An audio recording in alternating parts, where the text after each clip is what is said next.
Good morning, friends. Welcome back to She's At It Again. I am out here in the sunroom. I don't normally do a lot of videos in the sunroom just because, I don't know, lighting, just junk in the background. Not that I don't want you to see junk, because trust me, I have plenty of clutter in spots where I'm working on projects, but it's just so distracting when I'm trying to capture your attention for a recipe or something. I try not to leave too many things out in the background, not because I want you to think my house is so perfect and clean, but I just don't want to distract. I'm easily distracted. I was one of those kids who, if the window washers were at our school, when I was in history class, I learned no history. I was watching that window washer. I am so easily distracted, so I try to prevent you from being distracted as well. But sorry about the background. We've got dogs resting, all that, but this is where I come to relax. This is my happy place. I can see my backyard from here. I can see the bird feeders, the bird baths, the squirrels digging holes in my yard, making all kinds of destruction everywhere. But this is my happy place. This is where my table is with all my drawing pencils. I probably have, let's see, 1, 2, 3, 4, 5, 6. I have 6 sets of different kinds of, well, maybe 7 sets of drawing pencils out here. I love to draw. I love to work with all kinds of crafty things. And this is one of my crafty things I like to work with. So I'm going to share this with you today just because right now is about the time to think about things like this if you want to make a homemade gift for someone for the holidays. This is the product that I'm using right here. It's just plain old Sculpey, just modeling clay. Well, it's not really modeling clay. It's oven baked clay. It's I can't even think of the name of it. Anyway, polymer clay. That's what I'm trying to think of. Polymer clay. But it doesn't dry out. Like if you leave it overnight, you don't have to worry about it going crispy and being hard to work with. It's just as flexible, pliable as it was when you left it the night before. But when you bake this in the oven, it becomes hard like ceramic. So this is fun to work with. I normally each year think of a different medium and a different type of Christmas ornament to make for some family members that live out of state. And I like to just make something personal. They know it's coming in the mail and they never know what to expect. It might look like a piece of paper, but have embroidery on a piece of felt that has a note that says, "I love you and miss you so much." And then, you know, it just looks like a handwritten note. So this year I am making their initial with their name on the initial and the date and a hanger on it. So I'll show you what the final product looks like. Hopefully this video will last that long. But for right now, I'm going to show you what I do with this. So let me move the camera right here. I'm hoping this holds up. I'm not making any promises right now, but I'm hoping you can see this well enough to where you can see what I'm doing. We'll see. If the camera falls over, I'll start all over. So I have my clay, just wad it up in a ball, try to smooth it out a little bit. And this is my piece of parchment paper. I press it down just a little bit. The nice thing about this stuff is if you mess it up, you get to the final product, you stick your fingernail in it, wad it up and start all over again. It's really not that big of a deal. I put my other side over there. And this is just a piece of dowel rod. Some people buy these special clear plastic rollers to roll this with. Not me. I've got something in the shed somewhere I can use, and that's what this is. Now I'll roll it just a little bit to get it flat. Then I'm going to put my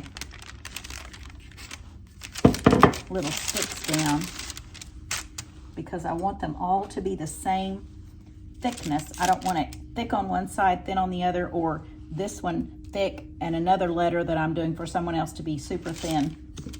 So these are just wooden bamboo skewers from the supermarket, and that's how thick I want mine. You can see about the thickness of that. So I'm going to lay those on the side, and that's just going to prevent me from getting it any thinner than what that would allow.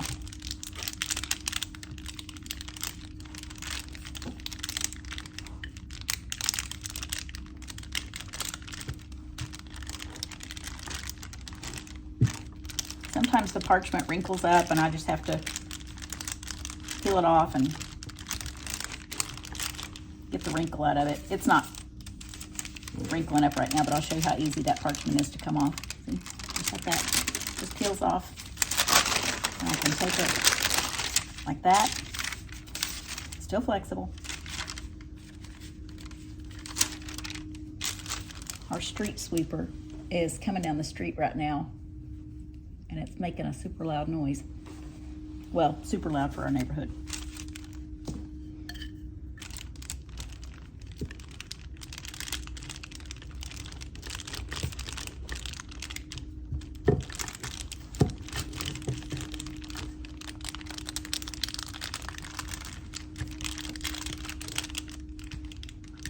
Press down as much as you can to make sure you're at the thickness of those sticks on the side. We'll call them our measuring sticks because I don't really know what the name of them is.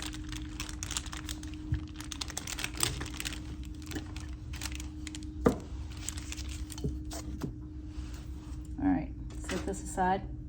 Now I've done these letters already. These are just letters that I cut out. I've made sure they were all the same height, and I made each letter at about a 3/4 inch thickness in these parts right here, and just kind of hand did that. But you can do them by hand. You can buy stencils. You can buy all kinds of gadgets that have letters on them that you can use as a template for these. I just didn't want to go to the store, so I made my own. Okay, this is my letter O. I know that doesn't look like an O, but it will once I get the person's name put on there. And this kind of has a tackiness that holds it real still for you. All right, I'm going to get this roller out of the way. And sit back down here. And believe it or not, I use this box knife as my cutter. And I know that sounds kind of hillbilly-ish, and really and truly it is. They make these little skinny metal bars that you can use just for this, and they're so fancy, but did I want to do that? No, I'm just using this. Now I normally use, this is the part that's not sharp. You can see this is the sharp edge, this is the not sharp edge, and this is not sharp either, but I normally use this just for cutting, and I only use it because it's just so wide. If I use something flexible, then it's liable to bend. And the idea is to get your cutter straight up and down instead of at an angle like this or like this. You want your edges to be straight.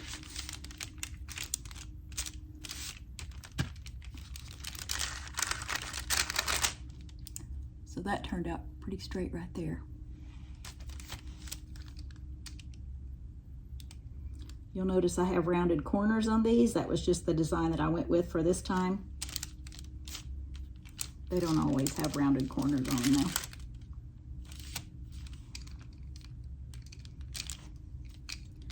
And I had 7 people to do the, let's see, 1, 2, 3, 4, 5, 6. Yeah, I have 7 people to make ornaments for in this particular batch. But 2 of them happen to have the same first initial, so I only had to make 6 letters. Well, 6 cutout letters, and then do 7 with the polymer clay.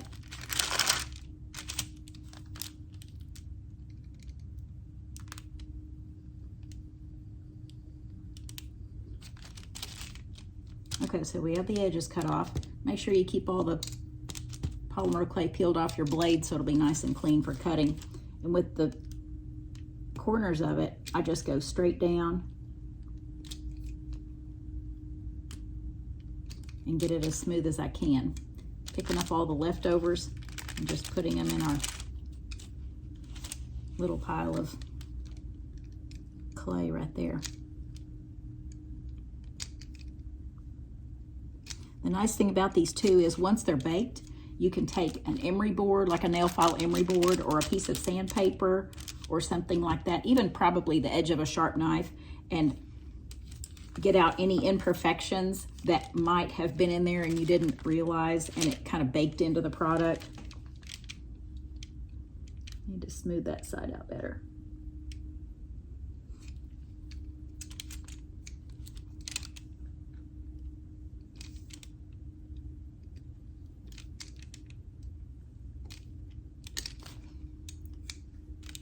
This product is so fun to work with. I've made beads for necklaces that look like little faces and then put children's names on them on the little collar, like it looked like it had a little turtleneck collar on. Put their names on it, made beads for a necklace. You can make jewelry, you can make refrigerator magnets, just so many kinds of little doodads. It's just so much fun to work with. Okay, now this is what the back side of it looks like. As you can see, there's kind of a little lumpy thing right there. That's easily gotten off with an emery board once it's already baked even, but sometimes I'll even take my fingernail and just kind of use it like this. Press those imperfections out.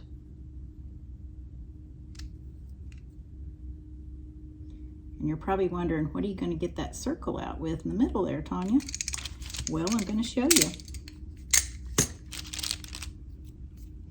Again, this is all to be reused. You never throw your polymer clay away. Now this stuff comes in a ton of colors, but if I can just bake these, I can use my paints. I have lots of paints. You might not can see these down here, but I have over 100 paints in this little carousel down here, so I'm not worried about using color on it. There'll be plenty of color when I'm done. But you can buy packages of this clay. It's called Fimo clay. That's just one of the brands. And if you just want to do different colors and make something like the earrings or something like that, it works great. All right. Let me see which cutter I've used. I'll show you my little circle cutters. I think I actually bought these. I can't remember if I bought these in the clay section of Hobby Lobby or I bought these in the cake decorating section. I'm not sure. Anyway, these come in a little set. So I have different circles there to use for all kinds of projects, but this is the smallest one. And to make the part where we put the ribbon in to hang it, I just use a piece of a drinking straw. So I'm going to use this while my paper is still on there. This is what I drew the pattern with for the circle.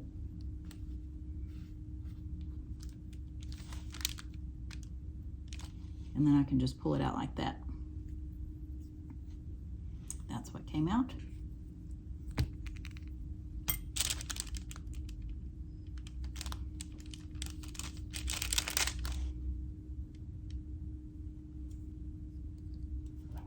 I'm gonna take this off. And see, that's just a piece of cardstock that was left over from, I don't know, something that I opened up and I thought, oh, that's some good cardstock. I'm kind of a paper freak. And if I know I can use it as a template for a pattern, then I save those. Okay, so here's our letter O, and this is the top of it, and this being the bottom of it. And I'll just paint her name down here, but we need to put a little hanger on it, and I think I want to off-center it. So I'll just put it on this corner slightly so it'll hang this way on the tree. Instead of hanging upright, it'll just kind of hang like this.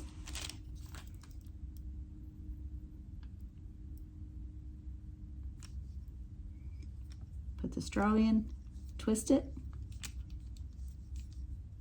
lift it out, and I can take my little skewer here and push the clay out of the bottom of it.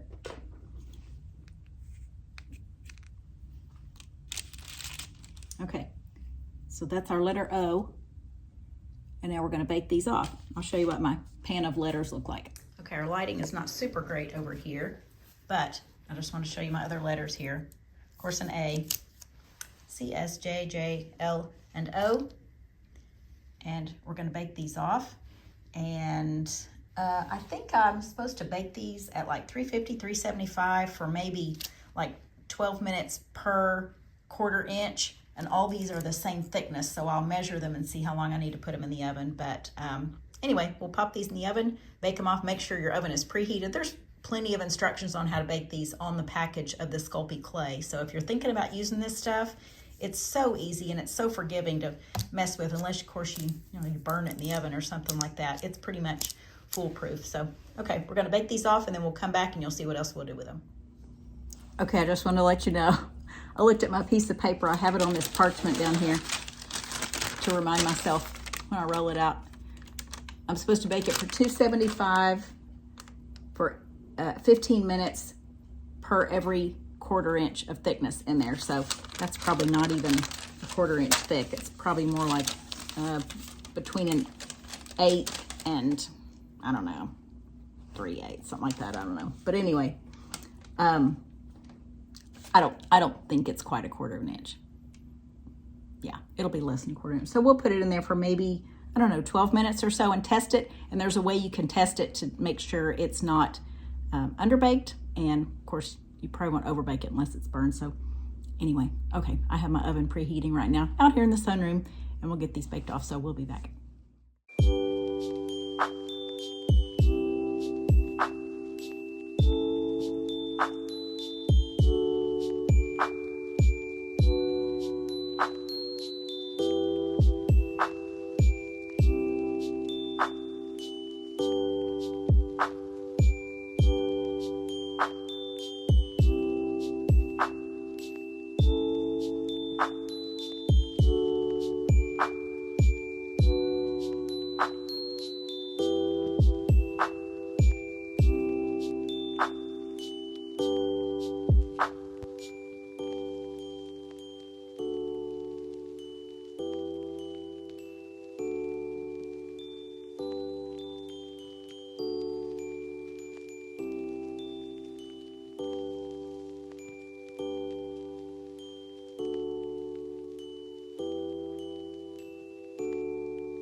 Okay, so we have our piece painted, and I could spray this with a fixative spray, but I'm not going to. These are Christmas ornaments. They're not going to be handled that much. It's not like something you're going to be touching every morning when you first wake up. This is just going to be hanging on a tree, so I'm not too worried about it getting stained up.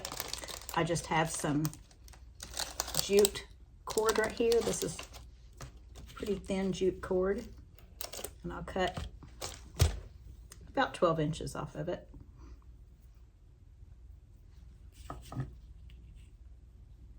Double it at the ends like this and put it through.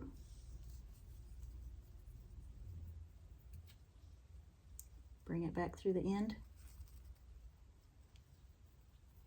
And then just tie it like this. I tie it loosely in case they need to take it off or shorten it or lengthen it or anything, which is fine. They can add a ribbon on it if they want to, but for right now, that is our finished piece. Now I just have 6 more to do. Okay, friends, thanks for joining me for this little tutorial on how to use some Sculpey clay or Fimo clay, the polymer clay that you bake. But as you can see, these get rigid. You can hear that. It's not flexible at all. These are so fun to work with. I mean, it doesn't even have to be Christmas ornaments. It could be anything, any time of the year. Just fun stuff. You could think of all kinds of things to make with this stuff. It's not to make things that you would put food in, so do not put something that is edible in this, but just something to hang up or just little doodads. It's just so relaxing to do something like this. If you're crafty at all, this is so fun to play with, because if you mess it up, just roll it up in a ball, start all over again. That's what helps me, because I mess up on just about everything I start. So anyway, thanks for watching, and there's no recipe in the description this time because it's not a recipe, but we look forward to sharing something again with you next time. Still, see ya. Bye.